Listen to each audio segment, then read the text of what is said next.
오늘 이렇게 하고 다음 주까지는 요 기본서 진도 나가고, 예, 두 번째 주부터 이제 첫 진도로 다시 돌아갑니다.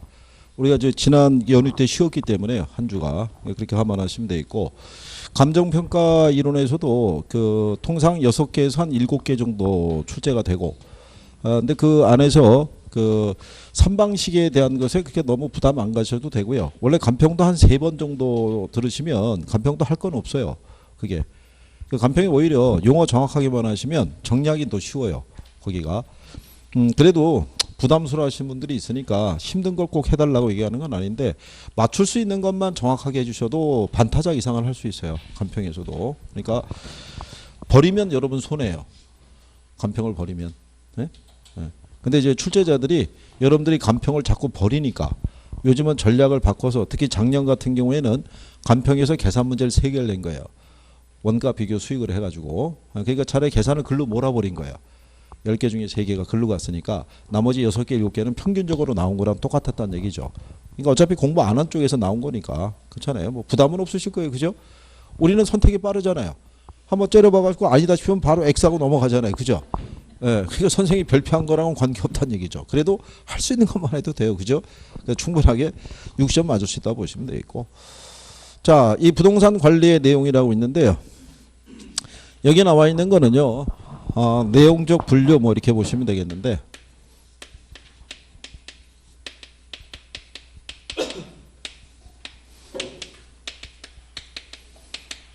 법률적인 관리가 있고요, 경제적 관리가 있고, 기술적 관리가 있을 때 여기는 항목을 다 정리하거나 하실 필요는 없어요.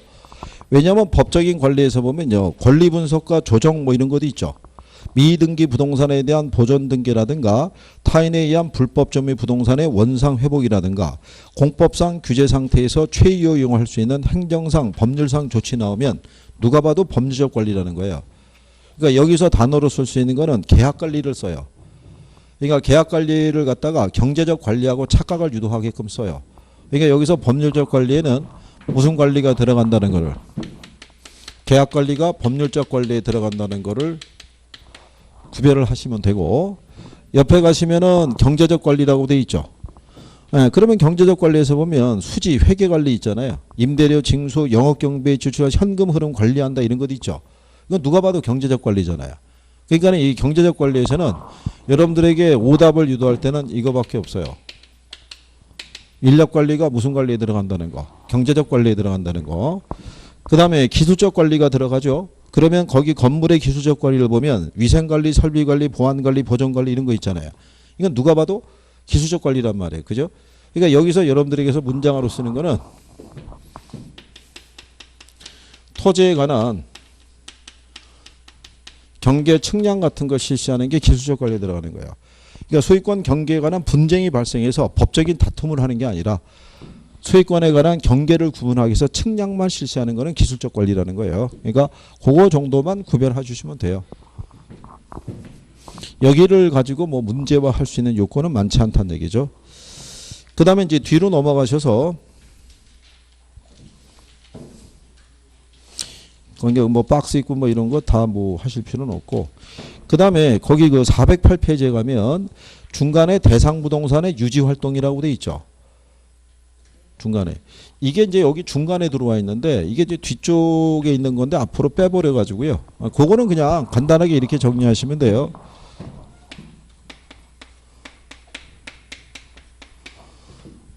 예일대라고 아시죠?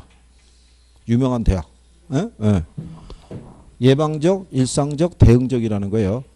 종류가, 그 유지활동이 종류가 3가지라는 거예요. 이렇게 3가지인데 얘가 예방적이잖아요. 예? 예. 얘가 사전적인 의미라고요. 그러니까 주요 시설물이 있죠. 아파트 단지에 가게 되면 전기시설이라든가 엘리베이터라든가 보일러라든가 석축 공벽이 있죠. 얘들은 문제가 있지 않는데도 불구하고 관리사무소에서는 수시로 점검한다고요. 정기점검, 수시점검 이런 거. 그러니까 사고를 미연에 방지하기 위해서 하는 거예요. 그리고 일상적이라는 것은 평상시에 하는 것도 있죠. 청소, 쓰레기, 수거 이런 거 있죠. 그 다음에 여기 대응적이라고 돼 있죠. 이건 사후적 관리인 거예요. 예를 들어서 보안등이라든가 아니면은 뭐 계단등 같은 것들이 파손이 되면 그 즉시 교체해 주는 거예요. 이거는 소모성 물품에 해당하게 되는 거예요. 그러니까 뭐가 제일 중요한 거예요?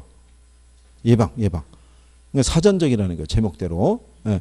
그러니까 출제자들 요거 바꿔주는 거밖에 없어요. 이거 바꿔주는 거. 그렇게 해서 세 가지 정리하시면 되고. 그 다음에 이 부동산 관리 방식에 따른 분류가 있어요. 요거는 별표를 해야 돼요. 관리 방식에 따른 분류를 해서 408페이지 하단에 가면 자가관리, 위탁관리, 혼합관리 이렇게 돼 있죠. 그러면 이 자가관리는 자치관리라고도 얘기를 하고요. 직접관리. 그 다음에 위탁관리라고 있고요. 얘는 외주관리 또는 간접관리 이렇게도 얘기를 해요. 그러면 얘한테 보면은 장점이 있고요. 단점이 있어요. 그리고 얘한테도 장점이 있고 뭐가 있다. 단점이 있을 때 우리가 지난번에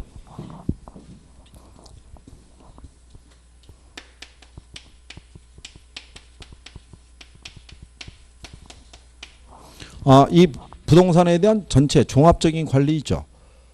종합적인 관리. 종합적인 관리는 자가관리의 장점에 해당이 돼요. 위탁관리의 장점에 해당이 돼요.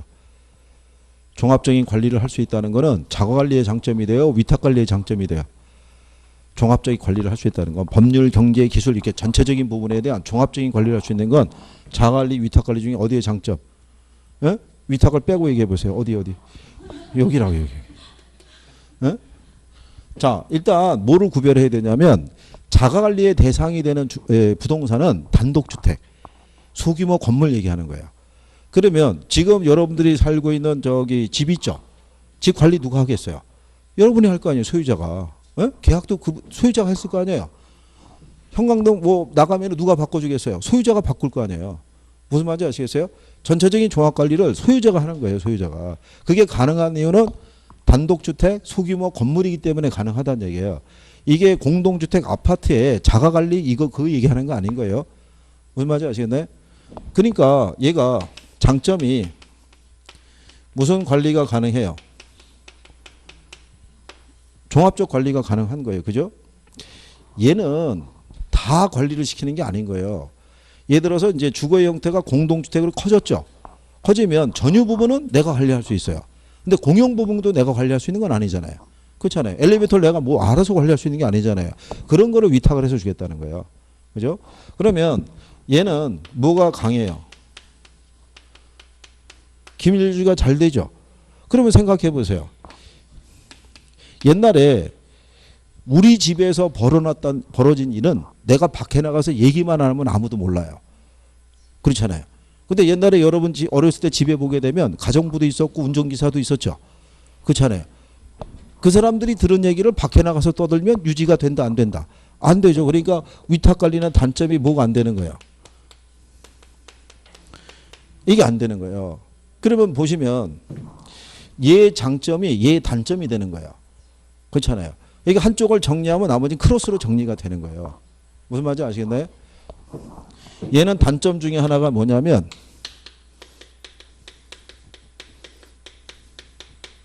무사 안일주의 또는 매너리즘이 있죠. 자기 집이니까 주부분들도 그렇잖아요. 맨날 하는 청소 하루 쉰다고 뭐 달라질 게 뭐 있겠나 싶어서 건너뛸 때도 있는 거예요. 그죠? 옛날에 단독주택 봤을 때 저기 금 간 거 저거 손을 봐야 되는데 근데 작년에도 저기 버틴겼는데 올해도 버틴겨 주겠지. 그리고 이제 대충 넘어가는 거야. 그게 자가관리에서 나타나는 거야.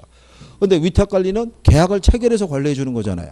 당연히 그런 행위는 있을 수가 없을 거 아니에요. 그러니까 여기는 당연히 뭐가 방지가 돼요. 매너리즘이 방지가 되죠. 무슨 말인지 아시겠나요?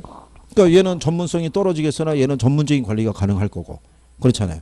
그러니까 지금 당장 외우려고 생각하지 마시고 하나씩 이렇게 구별하시게 되면은 정리가 될 수 있다는 거예요. 무슨 말인지 아시겠죠? 그러니까 무조건 외우려고 그러면 안 돼요. 그죠? 네. 그 다음에 얘하고 얘로 넘어가기 전에 과도기적인 관리가 혼합관리예요. 무슨 관리라고 한다? 과도기. 이것도 시험에 나오는 거예요. 과도기적인 관리라고. 그러면 혼합관리라는 건 뭐냐면요. 보이시나요? 혼합관리는 자가관리하고 위탁관리 있죠. 이 장점을 취합한 건데 예를 들어서 경영관리 있죠. 임대차 관리는 소유자가 직접 하는 거예요. 세를 놓거나 뭐 계약서 쓰거나 하는 건 다 자기가 하는데 예를 들어서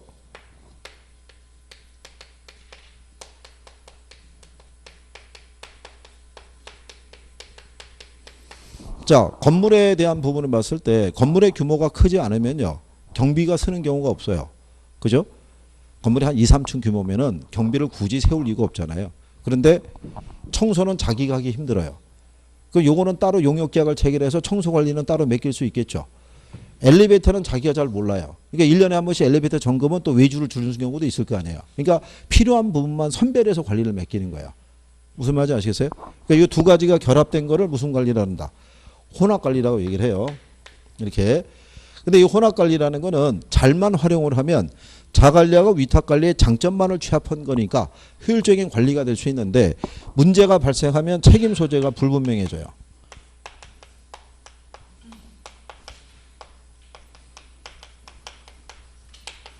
이것도 시험에 나온 거예요. 무슨 얘기냐면 만약에 청소에 대한 용역 계약을 체결했는데 자, 이 청소 용역을 이제 한 사람들의 입장에서는 계약서 상에서 청소를 하는 대상을 갖다가 복도하고 계단만 생각한 거예요. 층마다 이 화장실 청소는 안 하고. 그런데 이 건물주의 입장에서는 뭐까지도 의뢰를 했다고 생각하는 거예요. 층마다 있는 화장실 청소도 다 같이 포함된 거로 생각한 거예요. 그러니까 이 사람들은 자기들은 복도하고 계단만 청소하다 보니까 각 층에 있는 임차자들이 항의하는 거죠. 아니 왜 화장실 관리 안 해주냐고. 그러면 이제 얘하고 이제 싸울 거 아니에요. 아니 그걸 당연히 포함된 거 아니냐. 아니다. 그거는 별도로 계약을 체결해서 거기는 추가가 돼야 된다. 얘기가 없어서 그거는 빼고 하는 줄 알았다. 이렇게 분쟁이 발생하는 거야. 서로 책임 소재해 가지고 서로 미루거나 하는 경우가 발생할 수 있는 게 혼합관리의 단점이라는 거예요. 이게 시험에 나올 때 틀린 거 고르라고 해놓고 혼합관리 방식은 문제가 발생했을 때 책임 소재가 분명해지는 장점이 있다. 이렇게 틀리게 준 거예요. 그러면 뭐 맞추라고 준 거잖아요. 그죠? 그러니까 그런 내용 정도. 그래서 그렇게 정리할 수 있으시면 되죠. 자, 그래서 뒤에 넘어가시게 되면 예제 하나 있죠. 네? 부동산 관리에 관한 설명으로 틀린 거 이렇게 돼 있을 때 자, 거기 2번에 가면 직접 자치관리 방식은 관리 업무의 타성을 방지할 수 있고 인건비의 절감 효과가 있다 이렇게 돼 있잖아요. 그 타성이라는 게 뭐겠어요? 그게 이거예요. 무사 안일주의. 매너리즘. 그 타성에 빠지기 쉽다 이렇게 얘기하는 거죠. 그리고 거기 보면 간접관리 방식은 관리 업무의 전문성과 합리성을 제고할 수 있는 반면에 기밀 유지에 있어서는 직접 관리 방식보다 불리하죠. 그 기밀 유지는 어느 게? 자관리가 더 잘한다 이런 얘기죠. 그래서 혼합관리 방식은요. 직접 관리와 간접 관리를 병행해서 관리하는 방식으로 관리 업무의 전부를 위탁하지 않고 필요한 부분만 위탁하는 방식이다 이런 얘기예요. 이제 자꾸 하시다 보면 구별이 돼요. 자연스럽게. 그 다음에 이제 그 밑에 가면 임차인 선정 기준 및 임대료 산정 방법 나오죠. 그거는 이제 뭐 얘기하냐면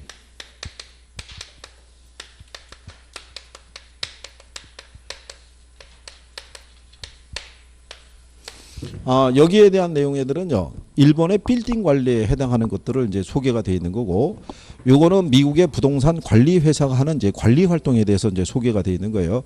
그러니까 학계론에 있는 이 관리에 관한 논리는 일본 애들의 빌딩 관리에 관한 논리와 미국에 있는 부동산 관리 회사들이 하는 관리 활동에 대한 게 섞여 있다고 보시면 돼요.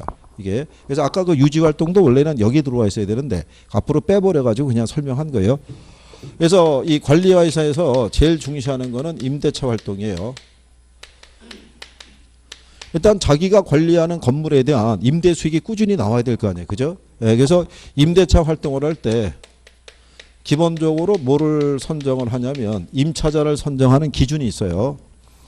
그래서 거기 보면 임차인 선정 기준이라고 나와 있죠. 그래서 기준을 보시게 되면 주거용 부동산은 뭐를 중시하냐면 유대성 또는 일치성. 이건 뭐냐면 그 주거를 정할 때 사람들이 일반적으로 많이 고려할 때 중요한 요소 중에 하나가 뭐냐면 이웃과의 관계예요. 그러니까 사회적인 지위나 이런 것들이 비슷한 사람끼리 모여 살았을 때 별다른 이게 마찰이나 불협화음이 없다고 생각하시면 되겠죠. 너무 기울어져도 문제가 된다는 얘기죠. 그래서 저기 강남의 고급 빌라에서는요, 빌라에 거주하고 있는 분들이 전직 고위 공무원 출신들이에요. 그래서 이분들이 주변의 중개업자에게 뭐라고 푸시를 가했냐면, 졸부는 들이지 마라.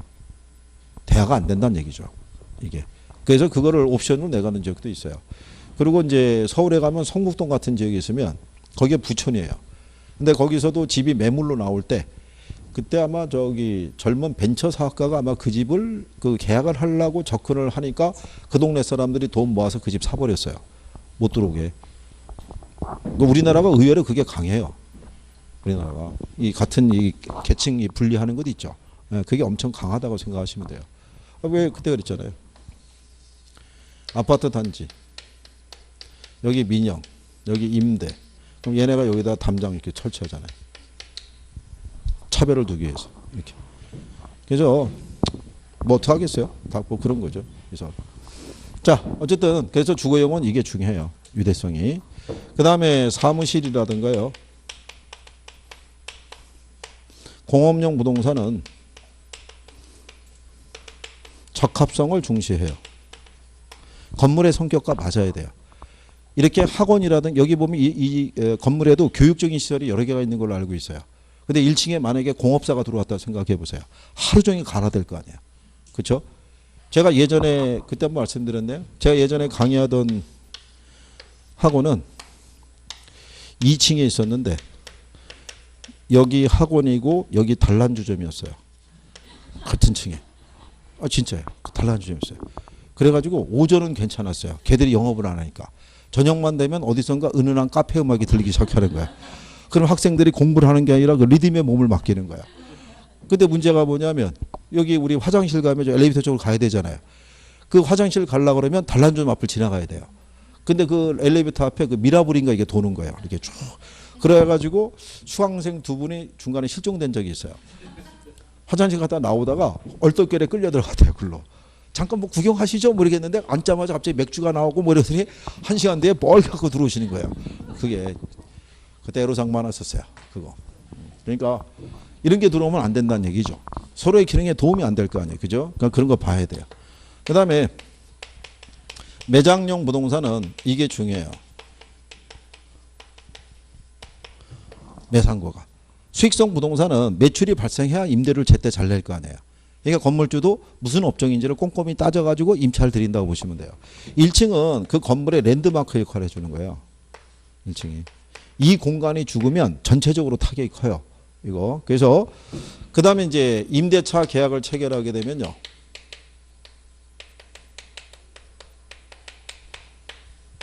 얘는 조임대차 또는 총임대차를 써요.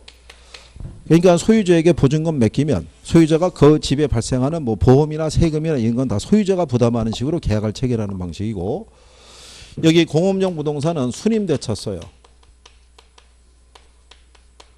이게 1차, 2차, 3차가 있는데요. 뭐 그거 구분하지 않아도 돼요. 그냥 일반적으로 공업용 부동산은 무슨 임대차 쓴다고 순임대차. 그러니까 기본적인 임대료만 책정하는 거예요.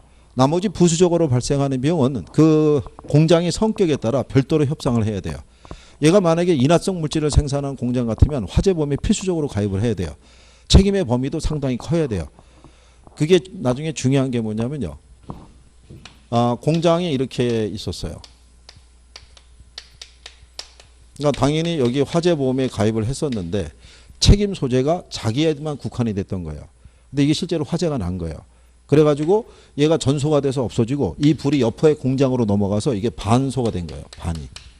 근데 자기 책임에 대한 보험을 여기만 국한을 해놔가지고 여기서 피해 있는 보상이 있죠. 이거 해주고 나면 자기 거는 다시 회복이 안 될 거 아니에요.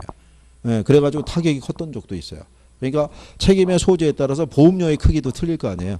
그런 건 세부적으로 항목을 다 정해서 하는 거예요.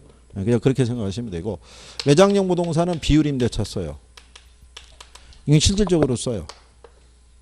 이게 이제 나온 거예요. 시험에. 비율임대차. 그러니까 비율임대차라는 건요. 초기에 임대료를 싸게 해주는 조건으로 예를 들어서 입점을 시키는 거예요. 명동 같은 데는 1층에 들어가는 업종들이 예전엔 주로 의류였는데 요즘 뭐 패스트푸드점 이런 것들 많이 들어가요. 그럼 초기 시설비가 많이 들어갈 거 아니에요. 근데 건물에 뭐가 들어가느냐에 따라서 건물의 성격이 틀려진다 그랬잖아요.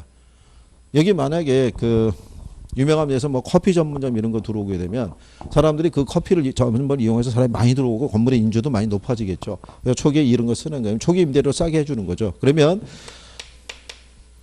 우리 교재에도 언급이 안 돼 있거든요. 예를 들어서 기본 임대료는 뭐 한 100만 원으로 책정을 해요. 근데 만약에 월 매출이 1000만 원을 초과하게 되면 초과분에 대해서는 5% 정도에 대한 추가 임대료를 받을 수 있다라고 계약을 체결하는 거예요.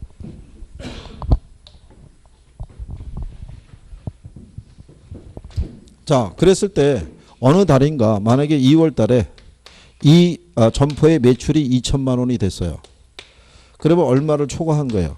1000만 원 초과했잖아요. 그럼 1000에 대한 몇 프로니까? 5%니까 50만 원일 거 아니에요. 그럼 기본 임대료 100만 원에다가 추가 임대료 50해서 이달은 150만 원을 가져갈 수 있다 이런 거예요. 늘어나는 수입의 일정한 비율을. 그런데 문제가 한 6개월이 되도록 매출이 2천이 그러니까 1000만 원 이상이 안 나오는 거야. 계속 여기서 왔다 갔다 하는 거예요. 그러면은 누가 손해요? 임대업자가 손해죠. 얘는 매출이 올라갈 걸 계산해서 나중에 초기에는 작게 주고 나중에 늘어나는 매출에 대한 임대료를 가져가려고 생각했는데 그러면 특약조항을 걸어놓는 거예요. 6개월 또는 1년 이상 1천만 원이 넘어가지 않으면 계약을 해지할 수도 있는 거예요. 얘가 계속 손해볼 수는 없잖아요. 그죠? 예, 그러니까 그런 식으로 하는 과정이다라고 이렇게 구별하시면 돼요. 자, 그래서 이제 그런 내용 정도 정리하신 거고요. 그 다음에 이제 뒷장으로 넘어가셔서 418페이지에 가시면 마케팅 광고 활동이라고 있어요. 그죠?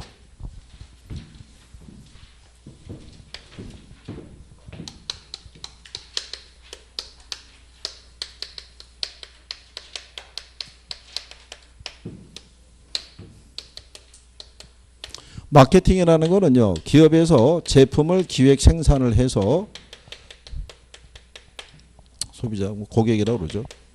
고객에게 전달될 때까지의 일련의 행위를 다 마케팅이라고 보시면 돼요. 근데 근래 현대적인 의미에서는 마케팅이라는 게 아주 중요하다고 생각하시면 돼요. 그죠? 지금 저기 병상에 누워 있어가지고 몇 년째 활동을 못하고 있는 대기업 회장이라는 양반이 지금으로부터 한 20년도 넘는 시점에다가 마케팅을 강조한 거예요. 특히 브랜드 마케팅을. 우리나라에서 가장 브랜드 가치가 높은 데가 여기예요. 근데 이게 기업이라고요. 기업. 그죠? 이거는 이 브랜드에도 못 미쳐요. 개별 상품의 브랜드 가치에도 얘가 못 미치는 거예요. 그러니까 브랜드에 대한 이 자체가 엄청나게 중요한 거예요. 브랜드라는 게 소비자들에게 각인시키려고 그러면 어마어마한 비용이 들어가는 거죠. 제품이 아주 특출나게 예를 들어서 뭐 우수성이 있다든가 이런 거 아니고서는 고객들이 어떤 탁 이름만 대면 알 수 있는 브랜드 있죠. 여러분들이 알고 있는 부동산 중에서 고가 브랜드 혹시 기억나는 거 있으신가요? 고가 브랜드? 비싼 왜 아파트 왜 비싼 왜 주상복합 이러면 딱 생각나는 거 있나요? 어? 이게 가장 전통적인 게 이거라고요.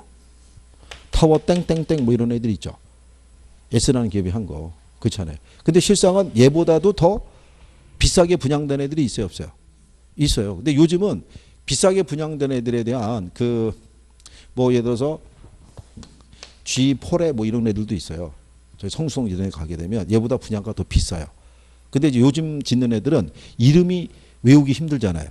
그때 왜 우스갯소리로 왜 시어머니 못 찾아게 하려고 왜 이름 왜 이렇게 한다고 그랬잖아요. 근데 이제 요즘은 아니요. 근데 요즘은 다시 이름이 간결해지고 있대요. 왜 간결해지냐면 이름을 복잡하게 해놨더니 신우이랑 같이 오더라는 거예요. 그러니까 필생의 라이벌이 오니까 그래서 시어머니 혼자 찾아오기 편하게끔 이름을 다시 간결하게 해주고 있대요. 그게 참 어쨌든 그렇다는 얘기예요. 그러니까 어쨌든 브랜드에 대한 이미지라도 상당히 중요할 거 아니에요. 그죠? 이게 부동산에도 이 마케팅 전략을 쓰는 거예요. 그걸 이제 이따가 나오는 이제 마케팅 전략에서 관계 마케팅 전략이라고 그래요. 그러니까 그건 브랜드에 대한 이미지를 소비자에게 지속적으로 각인을 시키는 거야. 그래서 여러분들이 요즘 건설사의 아파트 광고 보시게 되면 분양 계획이 없는데도 불구하고 브랜드의 이미지는 계속 홍보를 해요. 그렇잖아요. 그래서 레땡땡이라는 그런 브랜드 있죠. 푸 땡땡땡 이런 브랜드 있잖아요. 그죠? 그렇게 광고 계속 하는 거예요. 요즘은 가격이 비싸니까 소비자들이 생애 주기를 통틀어서 딱 한 번 거래할 수 있어요. 그러니까 단 한 번의 거래를 자사 브랜드로 유도하는 거예요. 예, 그 브랜드의 이미지 거기를 가면은 거기만 생각하면 들어가서 살면 참 편할 것 같고 행복할 것 같고 왠지 잘생겨질 것 같고 뭐 이런 느낌 뭐 이런 거 주는 거죠. 그러니까 그만큼 마케팅이 중요하다는 얘기죠. 근데 우리가 효율적인 마케팅을 하려고 그러면 이 환경에 대한 분석을 잘 해야 돼요. 거기 보면 미시 환경이 있고 거시 환경이 있죠. 예. 근데 여기서 우리가 참고하실 거는 정부 있죠, 정부. 정부가 미시 환경에 들어가요. 거시 환경으로 놓지 않고. 그거 착각하지 않으시면 돼요. 왜냐하면 정부는 기업의 마케팅 활동에 직접적인 영향을 줘요. 그러니까 마케팅 활동을 장려시킬 수도 있고 반대로 통제할 수도 있는 역할을 하는 거예요. 그 다음에 이제 그 밑에 가면 양가로 3분의 부동산 마케팅 전략이라고 있죠. 예, 여기다 별표 하시면 돼요. 그러니까 여기서밖에 나올 게 없어요. 마케팅 전략.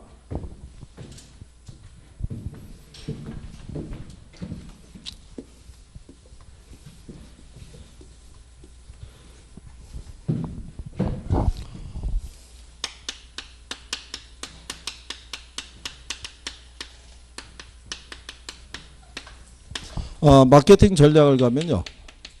시장 점유 마케팅 전략이 있고요. 고객 점유 마케팅 전략이 있고 관계 마케팅 전략에서 세 가지가 있어요. 근데 여기 있는 시장 점유 마케팅 전략은요. 요거는 공급자 위주의 마케팅 전략이고요. 요거는 수요자 위주의 마케팅 전략이고 요거는 수요자하고 공급자 사이에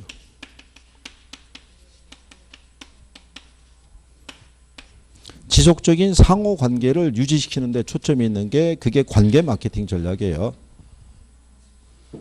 그래서 여기 있는 이제 시장 점유 마케팅 전략은요. 기업들이 틈새 시장을 공략하거나 또는 표적 시장을 선점하기 위해서 하는 마케팅 전략을 얘기를 해요. 그래서 여기는 SDP 전략이 있고요. 4P 믹스 전략이 있을 때 이 세 가지 중에서 여기 고객 점유하고 관계 마케팅이 있죠. 얘네는 제목만 바꿔주는 것 말고는 출제할 게 없어요. 그러니까 얘네들은 여기에서도 내고 여기서도 내요. 그래서 SDP 전략에 들어가면요. S라는 게 시장 세분화하는 거예요. 그 다음에 T가 뭐냐면 타겟팅이라고 해서 표적 시장을 선점하는 거예요. 그 다음에 P가 포지셔닝이라고 해서 뭐를 도모하냐면 차별화를 도모한다고 생각하시면 돼요. 그 다음에 4P 믹스라는 것은요. 요게 제품이라는 게 있고요. 가격이라는 게 있고 유통이라는 게 있고 이걸 그냥 판촉 전략 하셔도 될 거예요. 이걸 그냥 촉진이라고 얘기할 수도 있거든요. 촉진 전략 안에 가면 프로모션 안에 가게 되면 광고, 홍보 뭐 이런 거 다 들어가 있어요. 인적 판매 이게 다 들어가 있는데 그냥 일반적으로 여러분 시험에는 판촉 이렇게 나오니까 그래서 이게 제품이에요. 가격이고 유통 경로 그 다음에 판촉 그래서 얘가 프로덕트 프라이스 플레이스 프로모션 이 영문으로도 내요. 그냥 그래서 4P란 이러면서 이렇게 쭉 나와요. 가로 열고. 근데 옛날에 한번 그랬던 적도 있어요. 여기 차별화는 포지셔닝이거든요. 이거를 얘하고 바꿔버린 적이 있어요. 프로모션으로 이렇게. 그래가지고 이걸 바가지로 먹은 거예요. 이개국어 하란 얘기냐. 뭐 이래가지고 니들이 와서 풀어봐라. 또 막 이렇게 난리 난 거예요. 그래서 그다음부터는 영문을 갖고 뭐 오류를 주거나 그러진 않아요. 그래서 자 그럼 거기 여러분들 교재에 보시면 SP 전략이라고 나오죠. 네? 거기 시장 세분화라고 나오죠. 마켓 세그멘테이션이라고 419페이지에 상단에. 그래서 또 밀집 치는 거죠. 자, 수요자의 입단을 인구 경제학 특성에 따라 세분하고 세분된 시장이 있어서 상품의 판매 지향점을 분명히 하는 전략을 얘기를 하는 거예요.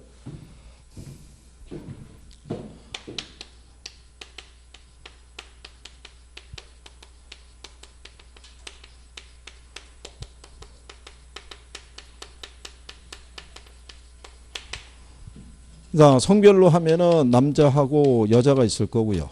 연령대별로 하려고 그러면은 10대에서 20대, 20에서 30대, 30에서 40대 또는 40에서 50대.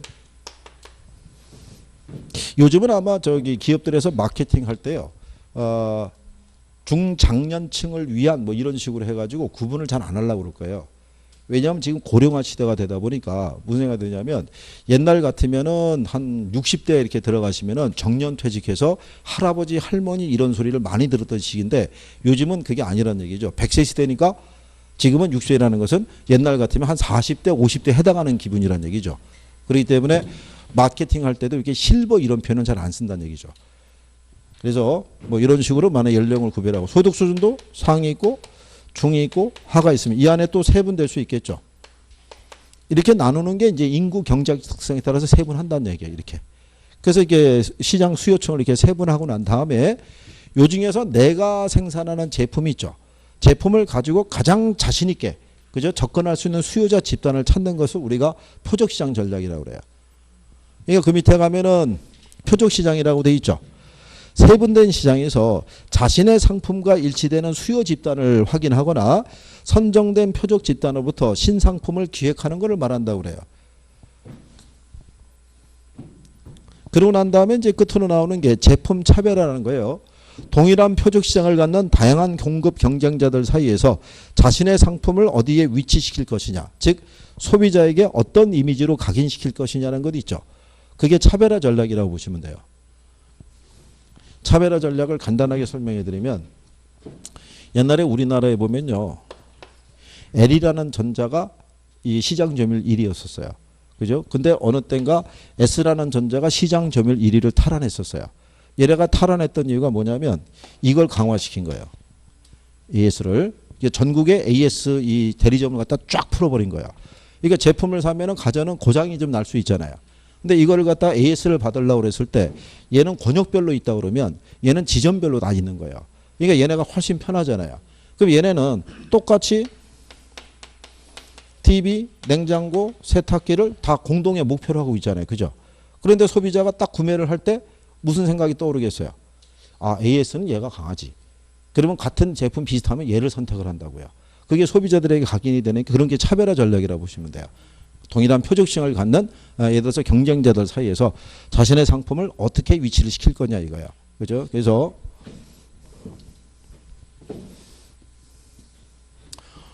여기서는 이 제목을 바꿔줘요. 제목을. 무슨 말인지 아시겠나요? 그러니까 이걸 이해를 해야 돼요. 이해를. 그래서 가령 예를 들어서 시장을 세분하고 표적 시장을 선정할 때 우리나라에 보게 되면 즉석밥 아시죠? 이 시장이 원래 우리 시장이 없었어요. 없었는데 이거를 이 C땡이라고 하는 기업이 있죠. 이 촬영에서 어쩔 수 없이 그냥 그렇게 알고 좀 이해를 해줘야겠죠. 자, 여기랑 무슨 관련성이 있는 건 아니기 때문에 얘네가 이 시장을 기획을 했어요. 여기를 기획을 했을 때 왜 이걸 기획을 했냐면 요 시점에 우리나라의 가정에 전자레인지 보급이 끝난 시점이었어요. 그러니까 이게 가능했다고 본 거예요. 그러면 얘네가 이거를 기획을 했었을 때 시장의 주류를 다 봤겠죠. 그때쯤이면 맞벌이 부부도 급증하고 있었고 1인 가구도 조금씩 늘어나는 추세고 전자레인지 보급이 끝났고 편의점들도 많이 배치가 되니까 충분히 가능성이 있다고 보고 들어간 거예요. 거기다가 얘하고 만약에 시장에 공급이 되면 경쟁이 되는 상품이 뭐였겠어요? 그게 컵라면이었다고요. 그럼 컵라면도 뜯어가지고 물 부으면은 조금 한 1, 2분 있으면 끓여 먹을 수 있잖아요. 그러니까 얘도 충분히 경쟁력이 있다고 본 거예요. 왜냐하면 우리나라 사람의 정서에 우리는 밥심이라고 얘기하잖아요. 그러면 같은 한 끼를 먹더라도 컵라면보다는 얘가 더 나을 수 있다 뭐 이렇게 생각을 했겠죠. 그래가지고 얘네를 기획을 딱 한 다음에 그렇다고서 이 모든 사람이 다 자기들의 타깃이 되진 않을 거 아니에요. 그러니까 여기서 연령은 잘랐겠죠. 그러면 성별은 젊은 남녀를 대상으로 뭐 이렇게 해서 잘랐겠죠. 그죠? 그래서 요걸 가지고 한 다음에 타켓을 여기다 둔 거죠. 그래서 요거를 뭐하고 차별화 돌라고 그랬냐면 기존에 뭐하고 얘하고 얘는 뭐니까 밥이니까 그래도 얘보다는 얘가 포만감이 더 있지 않겠느냐라는 차원에서 이제 미루는 거죠. 근데 초기에는 얘가 별 반향이 크지 않았었어요. 왜냐하면 우리나라 사람 정서는 밥은 지어서 먹는 게 밥이지 이게 무슨 밥이냐. 그래서 처음에는 상품의 질도 그렇게 썩 좋지는 않았었어요. 거기다가 시어머니들이 싫어했어요. 아들내미 즉석밥 해주는 거를 시어머니들이 못마땅하게 생각한 거예요. 그러니까 잘 안 팔렸던 거예요. 그리고 남자분들도 왠지 모르게 이건 밥이 아닌 것 같은, 그죠? 근데 블라인드 테스트를 해본 거예요. 눈앞에서 포장지 뜯어갖고 밥을 밥 공기에 담아서 주면 왠지 밥맛이 없는데 안 보이는 데서 뜯어가지고 공기밥 담아주면은 오늘따라 밥이 잘 됐다고 밥을 2공기씩 먹는 거야. 그렇죠. 그 사이에 이제 품질도 개선이 됐고, 그래서 이 시장 공략이 이제 성공이 이제 가능했던 거죠, 이게. 그러면 얘네가 제품을 만들 때 어떻게 설계했겠어요? 2, 3분 내로 조리가 가능하게끔 설계해야 되겠죠, 그죠? 가격도 얘네하고 비했을 때 경쟁력이 있어야겠죠. 얘보다 2배, 3배 비싸면 안 팔릴 거 아니에요. 차라리 이거 먹는 게 낫지. 그러니까 가격도 맞춰주고 일반 편의점이나 이런 데다 쭉 깔아버린 거죠. 그러니까 요즘은 다양하게 출시가 되잖아요, 이게. 그래서 얘네가 기획하는 게 뭐냐면 나중에 우리나라에 오븐의 공급이 끝나면 신상품을 또 기획을 한다고 그랬었어요. 근데 제가 볼 때는 당분간 오븐 공급되기는 어려울 것 같아요. 지금 경제가 어려워가지고 오븐까지 구입하는 집이 많지 않으니까. 그러니까 이런 식으로 하는 거예요. 이런 식으로 기획을 해서. 그러면 얘가 좀 큰 틀에서 타이틀을 우리가 큰 틀에서 분석한다면 이걸 좀 더 세분화한 게 이 방식이에요. 이게. 그러니까 얘네들도 이것들을 갖다가 묶어서 물어봐요. 그거는 이제 우리가 추가적으로 해보시면 4P믹스 전략이라고 돼 있죠. 419쪽에 4P믹스에 가면은 유통경로 전략이라고 있죠. 자, 이거는 뭐냐면 부동산 같은 경우는 자, 아파트를 지어서 분양할 때 이게 분양이 빨리빨리 잘 돼야 되잖아요. 그러니까 중개업자나 분양 대행업자들을 활용하는 걸 유통경로 전략이라고 그래요. 거기다 추가로 좋은 조건의 융자를 알선해 주는 것도 유통경로 전략에 해당이 돼요. 지금같이 대출 규제가 심할 때는 좋은 조건의 융자를 알선해 주면 당연히 걔가 분양이 좀 더 빠르게 이루어질 거 아니에요. 그죠? 그렇게 하는 게 무슨 전략? 유통경로 전략. 그 다음에 뒤에 가면 이제 제품 전략이라는 게 있고요. 그러니까 제품 전략이라는 거는 아파트 왜 설계할 때 있죠. 네, 설계할 때 보면은 요즘은 옛날에는 왜 지상 주차장을 지화하는 식으로 설계가 됐다고 그랬잖아요. 근데 요즘은 그렇게 안 하고요. 아파트 이렇게 정문이 이렇게 있으면 여기 있는 아파트들이 이렇게 있으면은 여기 이렇게 필로트 구조로 돼 있어요. 들어가면 바로 주차장이에요. 그래서 그 안에서 각 라인으로 연결이 되게끔 그렇게 하게 되면 뭐가 괜찮아지냐면요. 1, 2층이 있죠. 얘네가 괜찮아져요. 이렇게 떠서 여기를 갖다가 1층에 사는 사람들이 개인 정원처럼 꾸며줄 수 있어요. 그러니까 옛날하면 1층 하면은 외부로부터 노출될 수도 있고 여러 가지 문제가 있어서 싫어했는데 요즘은 이런 식으로도 이게 설계를 해주는 거예요. 그러니까 그런 것들이 이제 제품 설계에 들어간다 보시면 되겠고요. 가격 전략이라고 있겠죠. 가격 전략에서 근래 나온 게 뭐가 있냐면 네, 요것만 여러 가지 전략이 있는데요. 고가 전략이 있고 뭐가 있겠어요? 저가 전략이 있어요. 그러면 저가 전략은 어떨 때 쓰겠어요? 싸게 분양할 때는. 이게 단기간에 시장 점유율을 뭐 할 때, 높이고 싶을 때, 그때는 저가 전략을 쓸 수도 있어요. 그 다음에 경기가 어떻게 돼요? 안 좋거나 예를 들어서 구매자의 구매력이 낮을 때는 차라리 무슨 전략을 쓰는 게 낫다. 저가 전략을 쓰는 게 나은 거예요. 근데 고가 전략은 어디다 쓰겠어요? 요거는 내가 제품에 대한 경쟁력이 있을 때, 또 고소득층들을 대상으로 했을 때, 이때는 상대적인 무슨 전략을 쓰는 게 유리해요? 고가 전략을 쓰는 게 유리해요. 그래서 우리나라에서 왜 분양가 비싼 애들이 있죠. 뭐 10억 이상치 된 애들. 그거를 만약에 분양할 때는 모델하우스는 일반인에게 분양 안 해요. 초청장을 발송하지. 그 예전에 아주 오래전 얘기인데 옛날에 그 로또라는 그 복권에 대한 그 상품이 2,000원씩 판매할 때가 있었어요. 근데 걔가 이 상품에 1등이 당첨이 안 되면 2월이 계속 돼가지고 어느 회창가가 이게 1등이 되면은 600억이 되던 그 시점이 있었어요. 1등이 되면은 1인이 600억 가져가는 거예요. 그래서 화제가 많이 됐던 거예요. 그때는 어느 또 시간 많은 언론사가 조사해 본 거예요. 우리나라에서 현금 600억을 갖고 있는 사람이 몇 사람이 있을까? 그때는 그 사람들이 수도권에만 2,000명 있다는 거예요. 현금이 600억. 그럼 지금 그보다 더 많겠죠. 그죠? 그러니까 초청장은 그런 사람들에게 발송하겠죠. 그렇잖아요. 그러니까 어쨌든 간에 뭐 그렇다는 얘기죠. 그래서 이럴 때는 무슨 전략을 쓸 수 있고 고가. 이럴 때는 무슨 전략? 저가. 이게 시험에 나온 거예요. 근데 그걸 상식적으로 맞추라고 준 거죠. 경기가 안 좋고 지역 구매자들의 구매력이 어떻게 돼요? 떨어져 있을 때 고가 전략을 쓴다면 말이 안 될 거 아니에요. 근데 그렇게 출제한 거예요. 그렇게. 이게 맞추라고 준 거겠죠. 그죠? 그런 얘기예요. 자, 그래서 그런 게 가격 전략이라고 보시면 되고요. 홍보 촉진 및 의사소통 전략이라고 돼 있는데 그냥 촉진이라고 생각하시면 돼요. 홍보하고 광고하고는 또 틀려요. 광고는 이 광고주가 자기가 비용돼서 자기가 컨셉을 잡아서 자기가 CF를 갖다가 만들어서 소비자에게 각인시키는 거라 그러면 홍보는 자기가 돈 들이는 게 아니죠. 방송사나 언론사에서 해주는 거라고요. 자기들의 그 주요 광고주를 위해서 그 회사에서 어떤 뭐 이미지 개선이라든가 이럴 때 이제 홍보 이렇게 해주는 게 있어요. 그래서 틀리다 보시면 되겠고. 자, 그 다음에 가면은 고객 점유 마케팅 전략이라고 돼 있죠. 이거는 자, 전통적인 시장 점유 마케팅이 공급자의 일방적인 접근이었다는 반성으로부터 나온 전략이다 이런 얘기죠. 옛날에는 아파트 지어서 분양만 하면 다 팔렸어요. 근데 요즘은 그렇지 않다는 얘기죠. 요즘은 고객의 눈높이에 맞춰서 고객이 원하는 게 뭔지 그렇게 컨셉을 잡아서 광고하지 않으면 고객들로부터 외면당한다고 생각하시면 돼요. 그죠? 그래서 이 고객 점유 마케팅 전략에서는요. 이 원리를 바탕으로 해요. 아이다의 원리라고 그러죠. 중개사법에서 배웠죠.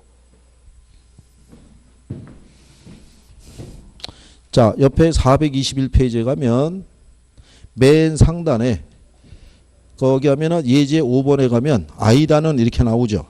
주의, 관심, 욕망, 행동 이렇게 나오잖아요. 일단 고객의 뭐를 끌어야 돼요? 주의를 끌어야 돼요. 주목을. 자, 여기 보시면 임대 예를 들어서 아파트 뭐 한다? 분양합니다. 그죠? 높은 수익률 보장. 연 예를 들어서 뭐 한 7%대 뭐 추정 이 정도 예상이 된다. 뭐 이런 식으로 해서 광고 내주는 거 하고요. 여기다가 5년간 임대 수익 보장. 공실 이런 거 발생하더라도 보장해 준다는 거예요. 그래서 혹시 만약에 임대 수익이 보장이 안 될 때를 대비해서 사업주가 보증금조로 10억을 예치를 해놓겠습니다. 이렇게 얘기를 해요. 그러면 이거는 좀 더 확실한 경우가 되잖아요.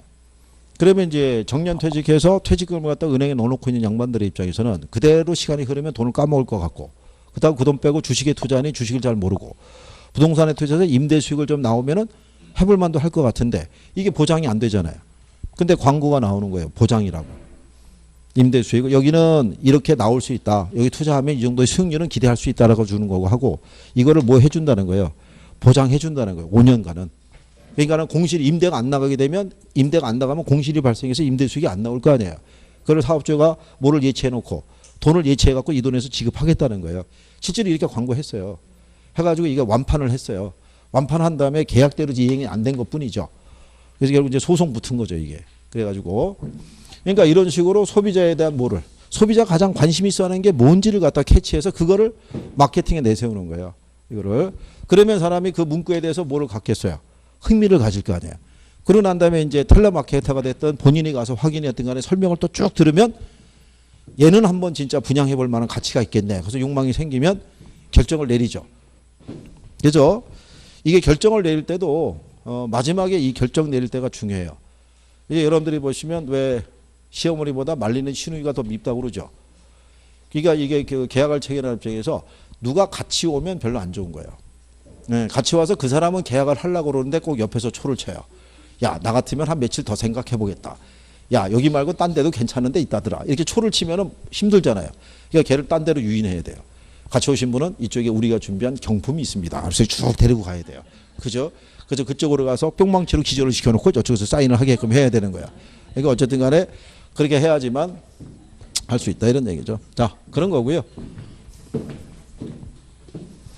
얘는 아까 얘기했지만 이거랑 관련이 있는 거예요. 브랜드 있죠. 예, 브랜드에 대한 이미지를 소비자에게 지속적으로 관계시키는 거예요. 그래서 당신하고 우리 기업하고는 계속 끈끈한 관계로 맺어져 있다는 것을 각인시키는 거예요. 그러니까 나중에 우리 거 사세요 이런 얘기나 똑같은 거예요. 그래서 지금은 무슨 건설을 내세우진 않아요. 그러니까 브랜드의 이미지를 더 각인시킨다 이렇게 보시면 돼요. 그런 게 이제 관계 마케팅 전략 이렇게 보시면 돼요. 이거를 이제 뭘 하는 거예요? 바꿔주는 거예요. 거기 하단에 예제 있죠. 예전에 가면 2번에 이렇게 돼 있죠. 고객 점유 마케팅 전략이란 공급자 중심의 마케팅 전략으로 표적 시장을 선점하거나 틈새 시장을 점유하는 전략 이렇게 놨죠. 그게 시장 점유 마케팅이라고요. 아까 그래서 제가 왜 이 시장 얘기했잖아요. 즉석밥 시장을. 그죠? 틈새 시장을 이렇게 공략하고 이런 거. 그래서 이렇게 얘네들은 제목만 바꿔주는 것밖에는 없어요. 대신에 저기 있는 SP 전략하고 4P 믹스 전략은 구별해야 돼요. 저것만 단독으로 나오니까 무슨 말인지 아시겠죠? 예. 예, 뭐 광고에 대한 거는 참고하셔도 되고요. 그리고 거기 뭐 421페이지 하단에 가면 노벨티 광고라고 있는데 노벨티 광고 아시죠? 길 가다 보면 왜 샘플 주는 거 있잖아요. 예? 화장품 샘플 뭐 예서 라이터 샘플 주는 것도 있죠. 중개업자분들도 나중에 개업하면은 노벨티 광고해요. 개업 기념으로 뭐 주는 거 있잖아요. 근데 나중에 가급적이면 수건은 안 주시는 게 나아요. 수건은 별 저기가 없어요. 수건 받아서 가잖아요. 차 타고 이제 같이 단체로 이동할 때 야 수건 필요한 사람 더 없어? 필요하면 더 줄게 이거. 거의 그런 거예요. 그리고 그거는 집에 가서 자주 쓰는 데다 걸어놓지도 않아요. 명칭이 붙어 있잖아요. 아무개 공인중개사 뭐 이렇게 있잖아요. 그러니까는 별로 안 좋아하는 그러니까 다른 걸 기획하시는 게 좀 더 나을 거예요. 자 여기까지 정리를 하신 거고요. 다음 주에 이제 오시게 되면 간평을 이제 정리를 해드릴 거예요. 간평에 대한 거 한번 쭉 정리하면 될 거예요. 자 어쨌든 간에 복습은 조금씩 하셔야 되겠고요. 남아서 공부하면 더 좋고 그죠? 어쨌든 뭐 3월 달부터 열심히 하신다고 그랬으니까 다음 주를 기대해 보죠. 그렇죠? 예, 그래요. 한 주 잘 보내시고 오늘 여기까지 합니다. 고생하셨습니다. 수고하셨습니다.